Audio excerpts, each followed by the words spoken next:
সৃষ্টি যার আইন চলবে, সৃষ্টি যার আইন চলবে। কে বলেছেন? চিল্লা বলেন, কে বলেছেন?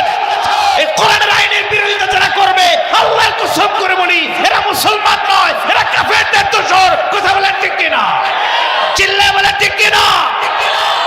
আমাদের মধ্যে কিছু মানুষ আছে এরা বলে যে হুজুররা যদি দেশ চালায়, দেশের মানুষ না খেয়ে মারা যাবে। নাউজুবিল্লাহ বলবেন না? জোরে বলেন না নাউজুবিল্লাহ। কোরআনের সংবিধানের কাছে কোন সংবিধান আছে? এই জোরে বলে। আরে মানুষ বুঝে না, মূর্খ মূর্খ মূর্খরা বলে হুজুররা কি আবার দেশ চালাইবে? কোরআন দিয়ে কি দেশ চালানো সম্ভব? কোরআনে কি আন্তর্জাতিক নীতি আছে? কোরআন কি জাতীয় নীতি আছে? কোরআন কি মানব জাতির সমাধান আছে? নাউজুবিল্লাহ বলেন। Complete code of life in the human life, human body, all over the world. সুবহানাল্লাহ বলেন।